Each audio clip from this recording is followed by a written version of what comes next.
Yeah, well, our deadline is coming up right now in a couple of days. And I think you just heard a lot of chatter about, what we're asking for is not sustainable for the business. And being on this side with Unrivaled, I know what it takes to run a sustainable business. So I think if they can't find a model that makes that happen, they need to put people in place who can, because we've proven that it is possible. There is a way, and we're thriving in that. And so I do think a deal's going to get done, but we're standing firm in what we believe in. We're not going to back down, and we can't take less. The sport has just grown too much. It would be a disservice to the people who came before us for the work that we put in to take less than what we're owed. As the CBA discussions continue to deteriorate, Caitlin Clark keeps breaking records. Here's the problem, though. I believe that the players are quietly acknowledging the truth about Caitlin Clark as the negotiations become increasingly bizarre. Watch this video and let me know if you agree, because I don't see anyone discussing it. First, let's discuss the CBA. The players have made yet another suggestion, and this one has resulted in mind-blowing headlines and sound bites. Observe how detrimental this would be to the league. TNT is taking massive losses for this thing to pretend like they're a successful league. As soon as TNT has to start crediting back advertisers, that handout money goes away and this thing collapses. Let's be for real here, right? Unrivaled is so sustainable that they can't even attract the best players, but they couldn't even retain the other players. They couldn't attract Asia, they couldn't attract Caitlyn, season 1, and they can't retain Angel, and they can't retain Sabrina season 2, but it's sustainable. We're losing stars, but it's just, oh no. Now, supporters were not at all pleased with this. Fee's remarks quickly caused her to be ridiculed on social media. Salary cap would result in $700 million in losses over the course of the agreement. Such losses would jeopardize the league's financial health, the source said, and they would be more than the combined losses of the league and its teams in the WNBA's first 29 years of existence. That's wild. This is the problem. It's about as premature as Jim from American Pie to call Unrivaled a sustainable business in the first week of Season 2, when they're drawing 100,000 viewers each game on TNT on an average night. Additionally, a Front Office Sports report claims that the league is actually having greater difficulties than they are disclosing. After losing Angel Reese and Sabrina Ionescu, their talent and marketability have significantly decreased. The worst part is this. Players may easily leave Project B, which offers at least $2 million each season, because just 75% of their squad is even signed through the following season. There is already much industry discussion on Unrivaled's necessity to collaborate with the WNBA in order to maintain its financial viability. We have the president of Unrivaled coming out and admitting they may need the WNBA's help to stay afloat. That's on the table. They're in big trouble, folks.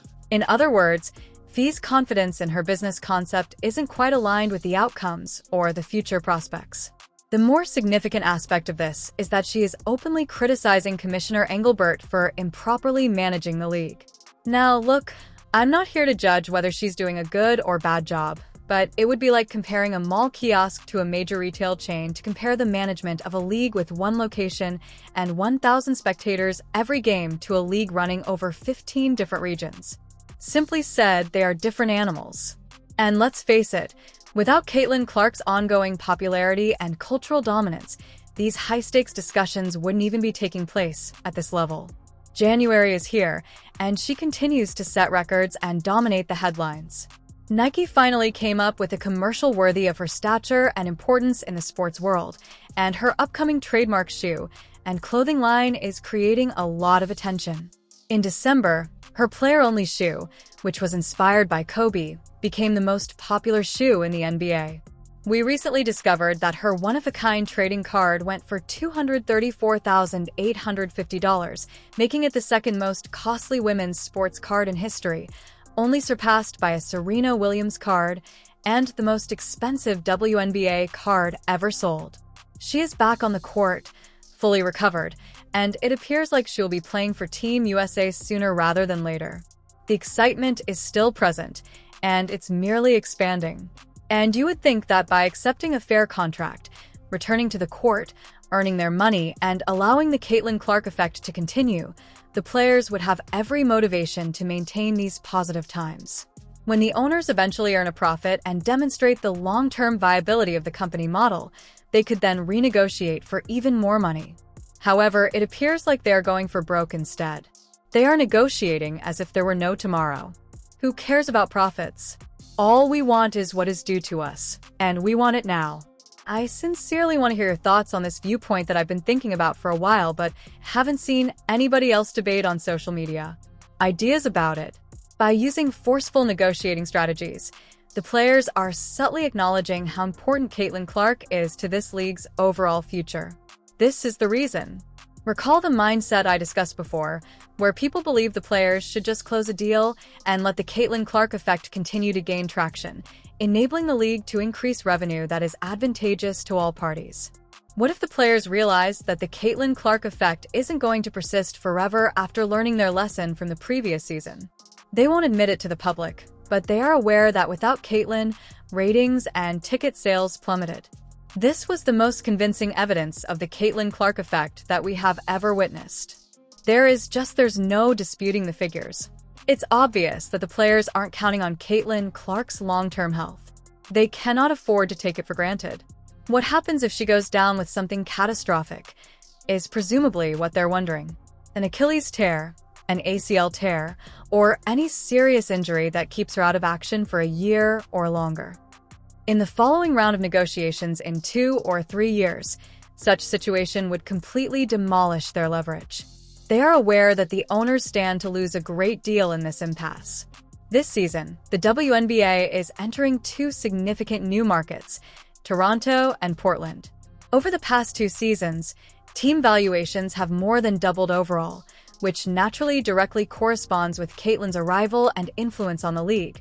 And in order to sustain those gains and support those values, the owners sorely need Caitlin to play on a regular basis.